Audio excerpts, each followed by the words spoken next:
నమస్తే అండి, నేను రజాక్. రోజారెడ్డి గారు, మీరు నీతులు చెప్పడం కరెక్టేనా?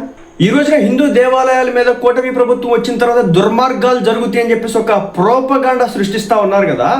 మరి మీ హయాంలో, మీ ప్రభుత్వంలో, మీ కనుసన్నల్లో, మీ గవర్నమెంట్లో జరిగిన దానికి ఏం సమాధానం చెప్తారు? రాముని యొక్క శిరచ్ఛేదనం చేసిన రోజున మీరు ఏం సమాధానం చెప్పారు? అంతర్వేది రథం తగలబడిన రోజున మీ రియాక్షన్ ఏంటి? దుర్గగుడిలో వెండి రథాలు, వెండి సింహాలు దొంగతనం జరిగిన రోజున మీ యొక్క కామెంట్ ఏంటి? ఈరోజు వచ్చి పేరాలు ఏదో రాసేస్తా ఉన్నారు కదా. అంటే మీ హయాంలో మీరు ఏదైనా చేసేవచ్చు, అప్పుడు మాత్రం రియాక్ట్ గారు. ఇక్కడ ఇంకేది జరగలేదు. శివభక్తులు ఒక్కసారిగా రావడంతో అక్కడ ఏదో తొక్కిసలాట జరిగిద్దని చెప్పేసి పోలీసులు బయటకు వచ్చి లాఠీలు బయటకు తీయంగానే భారీ స్థాయి రాద్ధాంతం చేసేస్తున్నటువంటి పరిస్థితి. ఇవేం చెప్తుందో చెప్తా చూడండి. దేవుడు అంటే భయం లేదు, భక్తులంటే గౌరవం లేదు. ఈ రాక్షస పాలనలో ఆలయాలకు రక్షణే లేదు. ఏమన్నా ప్రాస అండి ఇది? దేవుడు అంటే భయం లేదా? దేవుడు అంటే భయం ఉంది కాబట్టే చంద్రబాబు నాయుడు గారు తిరుమల తిరుపతి వెంకటేశ్వర స్వామికి తన అర్ధాంగితో, తన భార్యతో వెళ్లి పట్టు వస్త్రాలు సమర్పించడం అయితే జరుగుతుంది. హిందూ మతానికి సంబంధించినటువంటి ప్రతి ఒక్క కార్యాన్ని కూడా, ప్రతి ఒక్క వ్యవహారాన్ని కూడా దైవబద్ధంగా చేయడం అయితే జరుగుతూ ఉంది. మీ హయాంలో అలాంటిది ఏ రోజైనా జరిగిందా? ఒక శ్రీరామనవమి వస్తే రాముని యొక్క సెట్ వేస్తారు, ఒక శివరాత్రి వస్తే దానికి తగిన సెట్ వేస్తారు. ఏనాడు కూడా తిరుమల తిరుపతికి సతీ సమేతంగా జగన్మోహన్ రెడ్డి గారు ఎప్పుడైనా వెళ్ళడం చూసారా? ఈరోజు ఏం చెప్తుంది? దేవుడు అంటే భయం లేదు. భయం ఎవరికి లేదు? రోజారెడ్డి గారు చెప్పండి, భయం ఎవరికి లేదు? భక్తులంటే గౌరవం లేదు. భక్తులంటే గౌరవం లేకుండానే తిరుమల తిరుపతి దేవస్థానంలో భక్తులు ఇబ్బందులు పెడుతున్నారని చెప్పేసి దాన్ని కంప్లీట్గా డిజిటలైజ్ చేసి ఈ రోజున ప్రతి ఒక్క అంశాన్ని కూడా డిజిటలైజేషన్ చేయడం కారణంగా సత్వర దర్శనాలు కలిగే విధంగా చేస్తున్నది నిజం కాదంటారా? మీ కాకపోవచ్చు. ఈ రాక్షస పాలనలో ఆలయాలకు రక్షణే లేదు. నేను ఇంతకు ముందు కూడా చెప్పాను, అంతర్వేది రథం ఎందుకు తగలబడింది, పిచ్చోడు రాయట్ ఎందుకు కొట్టాడు అన్నారు, ఆంజనేయ స్వామి విగ్రహం ఎందుకు దండం జరిగింది. ఆ టైంలో కొడాలి నానిగారు బయటకు వచ్చి విగ్రహమే కదా విరిగిపోయింది అని చెప్పేసి మాట్లాడారంటే సిచ్యువేషన్ అర్థం చేసుకోవాలి. అలాగే రాముని యొక్క శిరచ్ఛేదనం జరిగింది. పూజారి గారు కన్నీళ్లు పెట్టుకున్నారు ఇలా పట్టుకొని, ఆ రాముని యొక్క తలకాయని పట్టుకొని. మరి ఆ రోజు ఎందుకు ఎవరి హయాంలో దాడులు జరుగుతూ ఉన్నాయి చెప్పండి కొంచెం. రౌడీ మూకల అరాచకాలను చోద్యం చూసిన పోలీసులు, శ్రీశైలంలో మాల వేసుకున్న శివస్వాములు, సామాన్య భక్తులపై మాత్రం లాఠీలు జోలడం హేయమైన చర్య.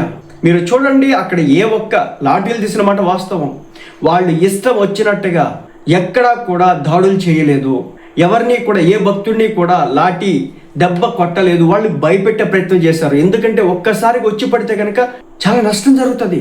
అందుకోసం అని చెప్పేసి ఈమెదేం పోయింది, ఈమె విఐపి దర్శనంలో భాగంగా నెలకొక్కసారి చాలా హ్యాపీగా వెళ్ళి వస్తుంది. అది సంగతి. లేకపోతే చాలా పెద్ద దారుణం జరుగుండేది ఈ రోజున ఆ టెంపుల్లో. మాల వేసుకుని దీక్షలో ఉన్న శివస్వాములు శ్రీశైలం ఆలయం వద్ద లాఠీలతో కొడుతున్నటువంటి పోలీసుల తీరు బాధాకరం. ఇది రాక్షస పాలనకు నిదర్శనం. వైఎస్ఆర్సీపీ నాయకులు ఇండ్లపై రౌడీ మూకలు దాడి చేసినప్పుడు, పెట్రోల్ బాంబులు విసిరినప్పుడు, కార్లు, ఇండ్లు ధ్వంసం చేసినప్పుడు లేవని లాఠీలు ఇప్పుడెందుకు లేస్తున్నట్లు చూడండి. ఒక పక్క మతాన్ని తీసుకొచ్చింది, మరో పక్క రాజకీయాన్ని, తన సొంత పార్టీని తీసుకొచ్చింది రోజారెడ్డి గారు. అలా ఉంటుంది మాట ఈమె గారి రాజకీయం. రౌడీలంటే భయమా, లేక వారు పచ్చ పార్టీ వాళ్ళన్న గౌరవమా? గుండాలకున్న విలువ కూడా భక్తులకి లేదా? ఇదేనా పాలన అంటే? ఇదేనా పోలీసు రాజ్యం అంటే? రౌడీల ముందు చేతగాని దద్దమ్మలా నిల్చొని నిష్ఠతో వచ్చే భక్తులపై మాత్రం కర్కశంగా ప్రవర్తించడం సిగ్గుచేటైన విషయం అని చెప్పేసి రోజారెడ్డి గారు మాట్లాడుతూ ఉన్నారు.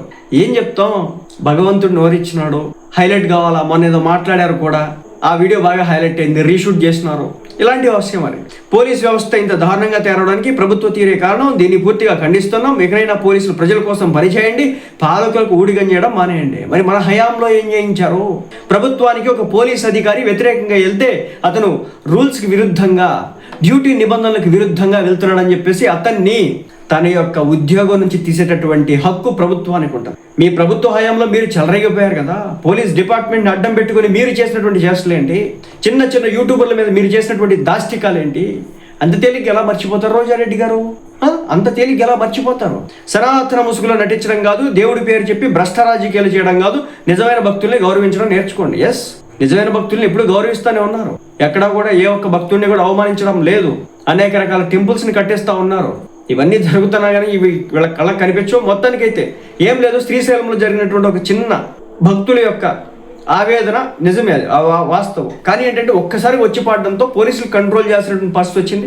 దాంతో లాఠీలు బయటకు తీశారు. వాళ్ళేమీ చావ బాధలేదు, ఎవరిని కూడా కొట్టలేదు, లాఠీలు మాత్రం బయటకు తీసిన మాట వాస్తవం. మీరు చూపించండి కొట్టినట్టు, కానీ వీళ్ళు మాత్రం రాజకీయం చేస్తూనే ఉంటారు.